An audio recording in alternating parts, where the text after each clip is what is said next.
मागील 19 दिवसांपासून दिल्लीमध्ये सोनम वांगचुक हे आंदोलन करतायत आणि देशभरातून या आंदोलनाला पाठिंबा मिळतोय। या आंदोलनाला आता देशभरातील नेत्यांचा पाठिंबा मिळतोय। महाराष्ट्रामधून उद्धव ठाकरे आणि राज ठाकरेंनी वांगचुक यांच्या आंदोलनाला जाहीर पाठिंबा दिलेला आहे। नीट पेपर फुटी प्रकरणामध्ये धर्मेंद्र प्रधान यांनी राजीनामा द्यावा या मागणीसाठी हे उपोषण केलं जाते। यापूर्वी काँग्रेसचे खासदार प्रशांत पडोळे, बळवंत वानखेडे यांनी वांगचुक यांची भेट घेतलेली होती आणि त्यांच्या आंदोलनाला पाठिंबा दिलाय। सोनम वांगचुक यांच्या उपोषणाचा आज 19वा दिवस आहे। सोनम वांगचुक यांची प्रकृती खालावलेली आहे, त्यांचं वजन कमी झालं आहे। 8 किलोपेक्षा जास्तनं त्यांचं वजन कमी झाल्याची माहिती समोर आली होती आणि त्यांची प्रकृती प्रचंड खालावली आहे। वांगचुक यांनी उपोषण मागे घेण्यास नकार दिला आहे। धर्मेंद्र प्रधान यांनी राजीनामा द्यावा या मागणीसाठी 20 जुलै रोजी संसद मार्चचं आयोजन सुद्धा करण्यात आलंय।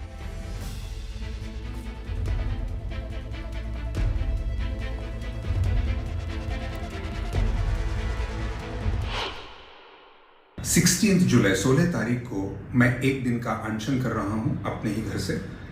इस अनशन के दो कारण हैं। एक तो ये कि सोनम जी और उनके साथी जिस दर्द से गुजर रहे हैं, मैं उस दर्द से जुड़ना चाहता हूं। और दूसरी बात, हमारी सरकार से मैं दरख्वास्त करना चाहता हूं कि वो अपनी संवेदनशीलता को प्रकट करें। मेरी बस यही तमन्ना है कि उन्हें कुछ हो ना। My request to him is कि अनशन तोड़ दें। My request to the government is उनकी बात सुन ले। कोई हक से बाहर की बात नहीं कर रहा है इसमें। ये कोई सत्ता परिवर्तन की बात नहीं है। ये बात है स्टूडेंट्स के हक की, उनके फ्यूचर की, हमारे देश के फ्यूचर की। I would request our government to please listen to the voice of the people.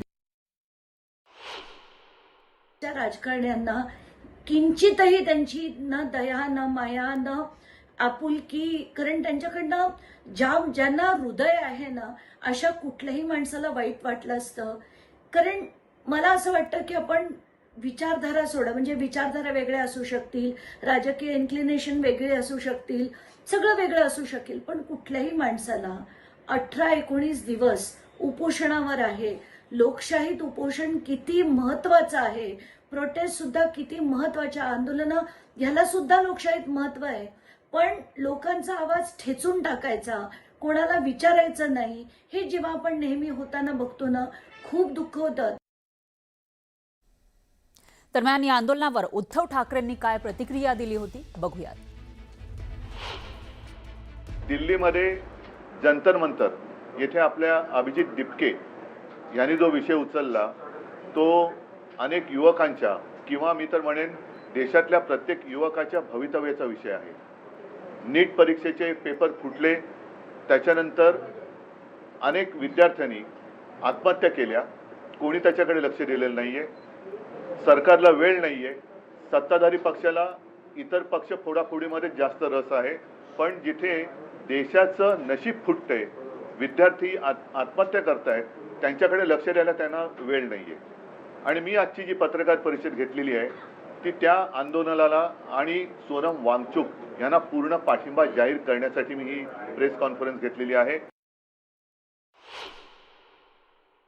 20 तारखेला आमचे खासदार तर या विषयावरती दणानून सोडतीलच, संसद दणानून सोडतील, पण त्यावेळेला राहुलजींना सुद्धा मी विनंती करतोय, सर्व पक्षाच्या खासदारांना सांगतोय, अगदी भारतीय जनता पक्षाच्या खासदारांना सांगतोय की तुमच्यात जर माणुसकीचा एखादा अंश शिल्लक असेल तर ह्या आंदोलनात सहभागी व्हा। सोनम वांगचुक यांच्या आंदोलनावरून राज ठाकरेंनी सोशल मीडियावर एक पोस्ट केलेली आहे आणि सरकारवर टीका केली आहे। भाजपला सध्या वेगळाच माज आलाय अशी टीका राज ठाकरेंनी केलेली आहे। सरकार आंदोलकांचा बळी घ्यायला निघालंय का असा सवाल सुद्धा राज ठाकरेंनी उपस्थित केला। तर वांगचुक यांच्या तब्येतीच्या बातम्या ऐकून काळजी वाटते असं राज ठाकरे म्हणाले।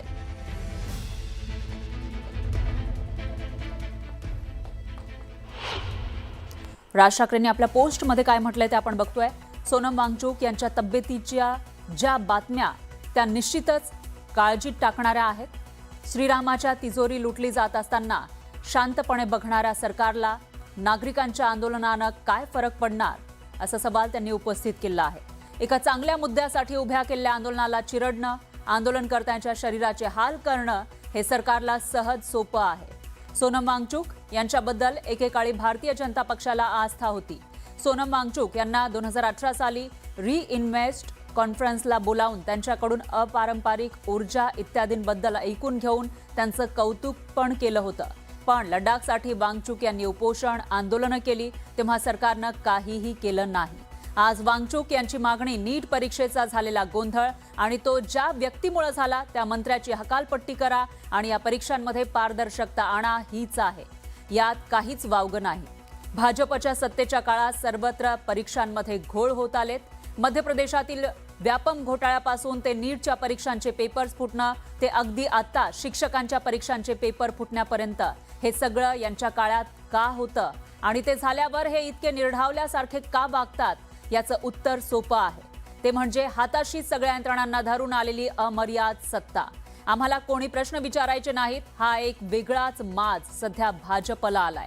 राजकीय किंवा निवडणुकांचा स्वार्थ नसेल तर हे सरकार कुठल्याही आंदोलनाकडे बघणार पण नाही. सरकार कायम आंदोलनकर्त्यांना देशद्रोही ठरवणार.